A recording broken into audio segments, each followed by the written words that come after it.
शिव पुराण विदेश्वर संहिता 24वां अध्याय। भस्म धारण की महिमा।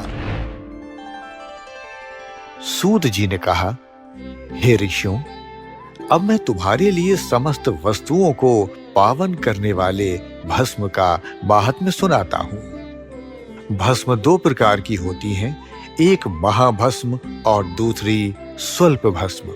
महाभस्म के भी अनेक भेद हैं। ये तीन प्रकार की होती है, श्रोता, स्मार्थ और लौकिक।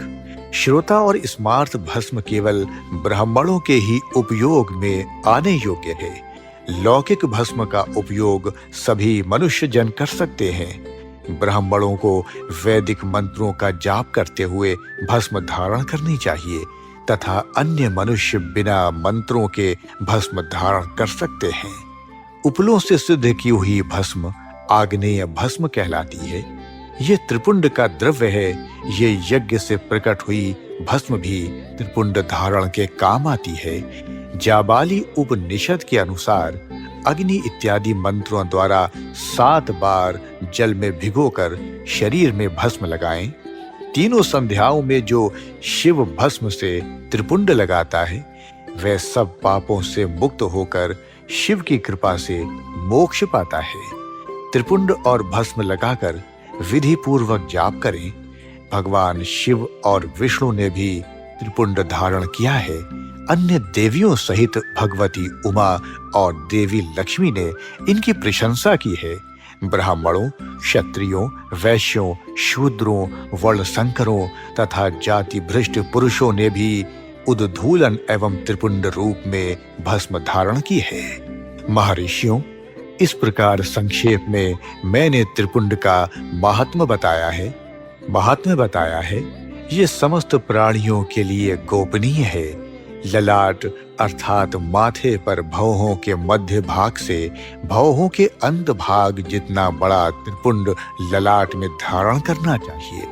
मध्यमा और अनामिका उंगली से 2 रेखाएं करके अंगूठे द्वारा बीच में सीधी रेखा त्रिपुंड कहलाती है।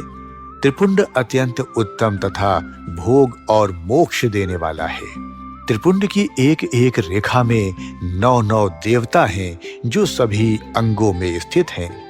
प्रणव का प्रथम अक्षर अकार, गार्हपत्य, अग्नि, पृथ्वी, धर्म, रजोगुण, ऋग्वेद, क्रिया शक्ति, प्रातः समन तथा महादेव, ये त्रिपुंड की प्रथम रेखा के 9 देवता हैं।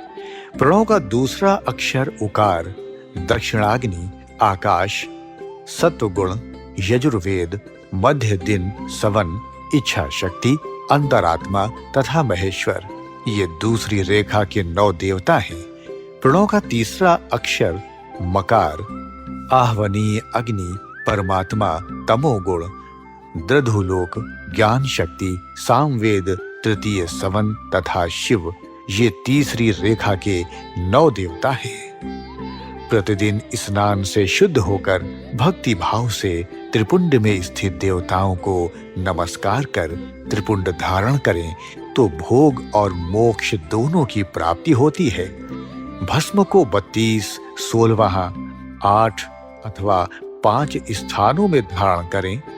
सिर, माथा, दोनों कान, दोनों आंखें, नाक के दोनों नथुनों, दोनों हाथ, मुंह, कंठ, दोनों कोहनी, दोनों भुजदंड, हृदय, दोनों बगल, नाभि, दोनों अंडकोश, दोनों उरु, दोनों घुटनों, दोनों पिंडली, दोनों जांघों और पांव आदि 32 अंगों में क्रमशः अग्नि, वायु, पृथ्वी, देश, 10 दिशाएं, 10 दिक्पाल, 8 वसुंधरा, ध्रुव, सोम, आम, अनिल, प्रातःकाल इत्यादि का नाम लेकर भक्ति भाव से त्रिपुंड धारण करें अथवा एकाग्र चित्त हो 16 स्थान में ही त्रिपुंड धारण करें। सिर, माथा, कंठ, दोनों कंधों, दोनों हाथों, दोनों कोहनियों तथा दोनों कलाइयों, हृदय, नाभि, दोनों पसलियों एवं पीठ में त्रिपुंड लगाकर इन 16 अंगों में धारण करें। अब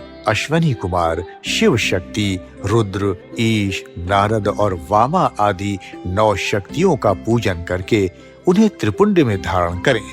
सिर, बालों, दोनों कान, मुंह, दोनों हाथ, हृदय, नाभि, उरु युगल, दोनों पिंडली एवं दोनों पांवों, इन 16 अंगों में क्रमशः शिव, चंद्रमा, रुद्र, ब्रह्मा, गणेश, लक्ष्मी, विष्णु, शिव, प्रजापति, नाग, दोनों नाग कन्या, ऋषि कन्या, समुद्र तीर्थ इत्यादि के नाम स्मरण करके त्रिपुंड भस्म धारण करें। माथा, दोनों कान, दोनों कंधे, छाती, नाभि एवं गुह अंग आदि 8 अंगों में सप्तऋषि ब्राह्मणों का नाम लेकर भस्म धारण करें अथवा मस्तक, दोनों भुजाएं, हृदय और नाभि, इन 5 स्थानों को भस्म धारण करने के योग्य बताया गया है। देश तथा काल को ध्यान में रखकर भस्म को अभिमंत्रित करना चाहिए तथा भस्म को जल में मिलाना चाहिए। त्रिनेत्रधारी सभी गुणों के आधार तथा सभी देवताओं के जनक और ब्रह्मा एवं रुद्र की उत्पत्ति करने वाले पर ब्रह्मा परमात्मा शिव का ध्यान करते हुए ओम नमः शिवाय मंत्र को बोलते हुए माथे एवं अंगों पर त्रिपुंड धारण करें।